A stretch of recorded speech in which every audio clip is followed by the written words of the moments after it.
Jim Hamilton cradles the ball, protects it for his halfback. No. Mike Blair has found his feet. Kaplan calls for the half to use it. Wait. Dan Parks hoists it high. Comes down for Bortolucci and no problems whatsoever. David. Thank you. No problem. David Bortolucci plays his rugby for Montpellier here in France. Quite a few of the Italians.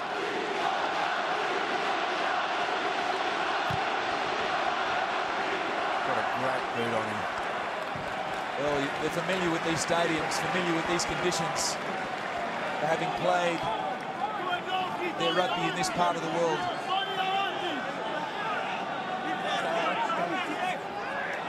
Chris Patterson makes the tackle. Stay up.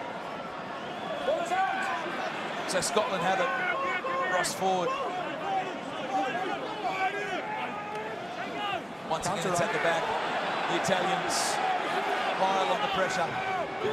Well, there's a little punch there, I think, from the Wagga Wagga one to Nathan Hines, but Scotland emerged with it. Italy, the little box kick, and the chase comes through. Oh. Andrea Massi was the man chasing. Both players in a bad way. That was okay, the ball was out. It's a nasty clash. Let's have another look at it. Andrea Massi and Rory Lamont. Yeah, they did. Oh.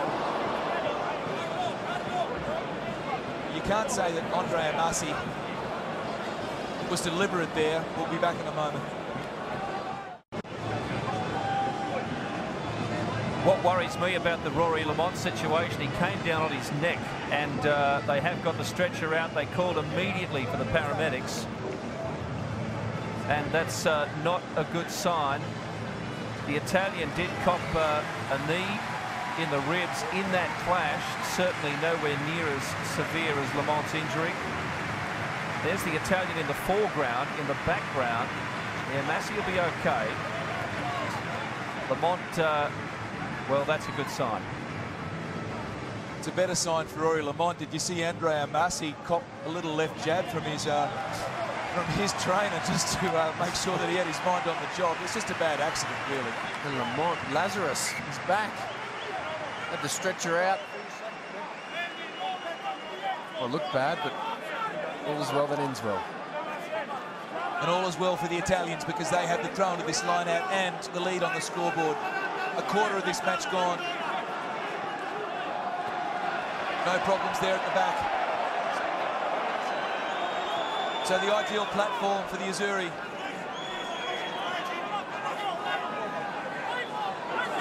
The forwards wrestle with it. Jonathan Kaplan, well, it's one of those meaningless obstruction penalties in this game. Relax. Nothing. Relax. Come on, Ross. Sorry, 7. You're talking. Just crouch, touch, pause, engage. Bind up. Mike Blair under plenty of pressure. The charge down from Bergamesco unsuccessful. Bortolucci. It's a little stabbing kick through, juggled by the Scots. It's slippery. This is Lamont, brother of Rory Shawn. The Italians smash him over the touchline.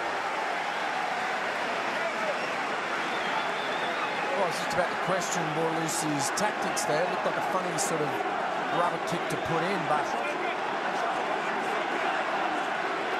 great result in the end. Just determined defence from the Italians. They now end up with the ball back.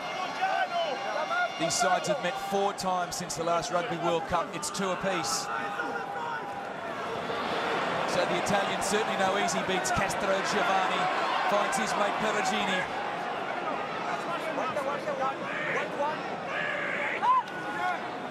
The Italians drive it forward. Delape gets in on the action. Belfala right behind him. Field goal, possibly. Ramiro Pez not going to have the legs. Didn't really set himself all that well.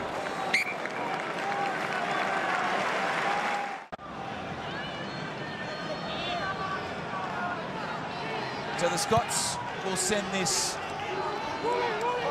downfield and awaiting there Ramiro Pez, who played and kicked so well against the Wallabies on that spring tour, almost an upset. And if they beat the Scots tonight, it'll be such a big upset that it certainly would be a turn up for the books. Considering the form, great work there. Was that a trip from Bergamesco? Troncon plays on, Pez. They spin it wide. Canale out to Robertson, but the pass was forward. Come back, Kane.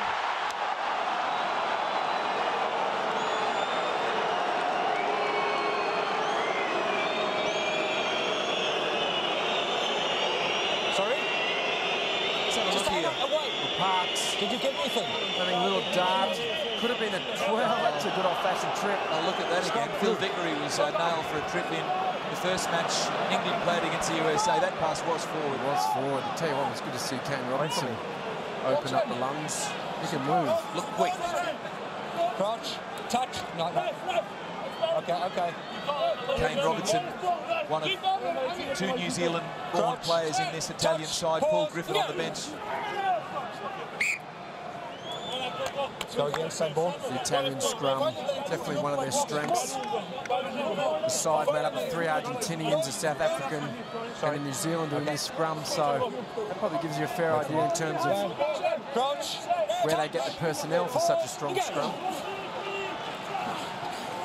So Pierre Babizier has recruited well. Haven't there been some wonderful Argentinian props over the years? That's a fine kick from Scotland. It's a massive touch finder.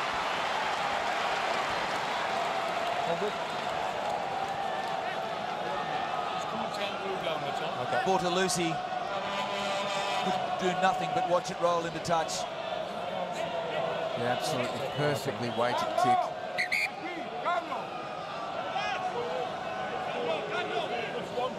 So the Italians have the lead on the scoreboard. They're up by 4. Once again, they're under some pressure as the Scottish player is guided off the field. Get an ID in a moment, but he looks a little dazed by the situation. So get an ID in a moment, but he looks a little dazed by the situation. So that is Rory Lamont. So still recovering from that head knock to the ground, the neck twist, that spectacular collision before. Hugo Southwell takes his place as Italy crashing forward through Castro Giovanni. Wait there. Troncon back to Bortolucci. Yes, you're on. Didn't have much angle to work with, and Lamont back inside to Hugo Southwell. Goes without it, Hugo. And Italy come away with it. Troncon spins and right. Bad numbers, but they're happy to kick at the Italians. That's a pretty fair nudge. Again, another fantastic strike of the ball. This is Southwell's first touch of the ball. Not great for the confidence. Just come on. Not sure. He's got the gloves on as well. Always questioned the effectiveness of the Michael Jackson gloves. Never thought about that option. Well, the gloves are off in the commentary box. Castro Giovanni lays it back for Bergamesco. Troncon. Pez. Bergamesco. Out wide. Bortolucci tried to put it on the toe.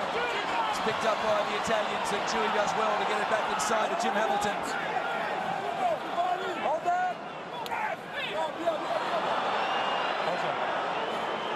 So Perugini just pushing the limit there. Jonathan Kaplan allows play to go on, and once again it's big off the boot.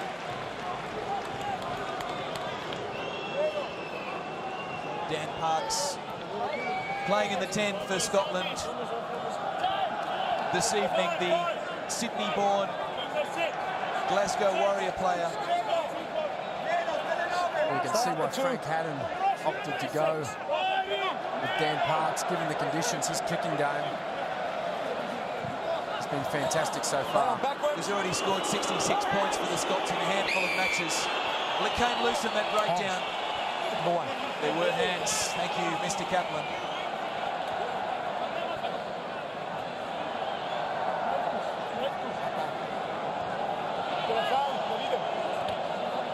Jonathan Kaplan, one of the more experienced referees in this tournament. The Italians point to the posts with a big kick. Let's see if we can pick up where the infringement is. Yeah, there we go. Sneaky little hand in there. I don't think Sean Lamont was happy with that. So David Bortolussi, born in France, playing for Italy.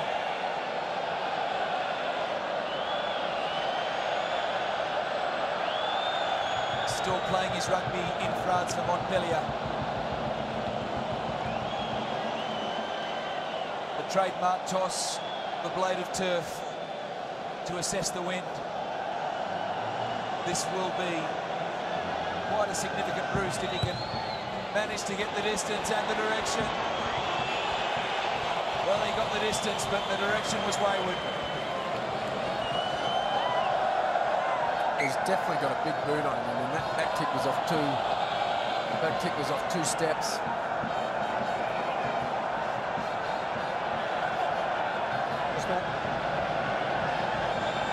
Two steps, and he managed to, in terms of distance, get that. So he's not going to have any trouble with distance this evening. So it's sloppy for the Italians.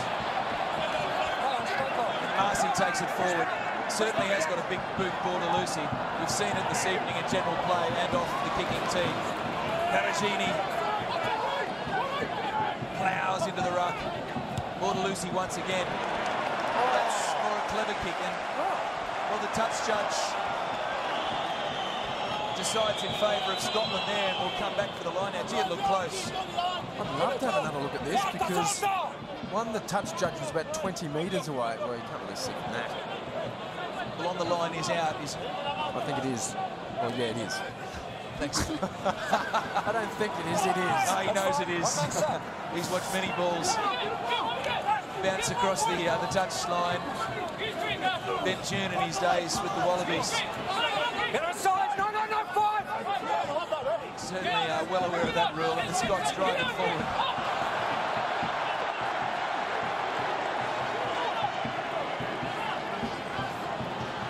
Scotland the brave in control. Use it! They rate their driving more, the Scottish. They scored 2 tries against Ireland in a couple of trial matches using the driving more. Parks, the little kick for Webster to chase. Bortolussi gathered the pass inside. Great work. Knocked forward by Scotland. Play on was the call.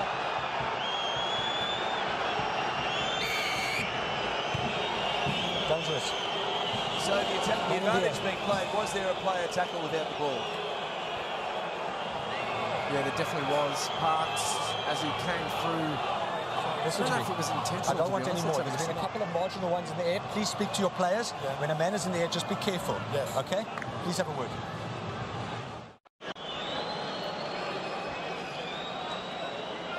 So there's Dan Parks. Well, he caught with an old-fashioned coat hanger. And Alessandro Tronkin, totally unnecessary, really. Tronkin's probably a touch lucky to suffer a similar fate to Mauro Bergamasco. Chris Patterson to narrow the gap to 1.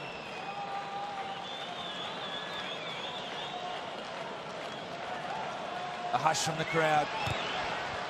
The strike of Patterson. It's straight. Flags are up.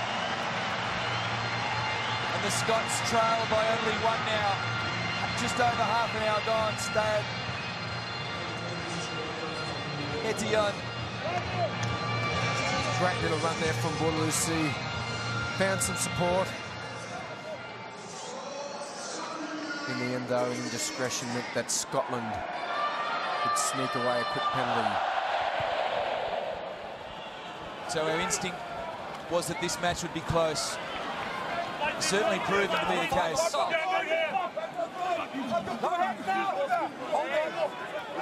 Inside. Wait, Jeff, wait. So there's some big boys in that mix.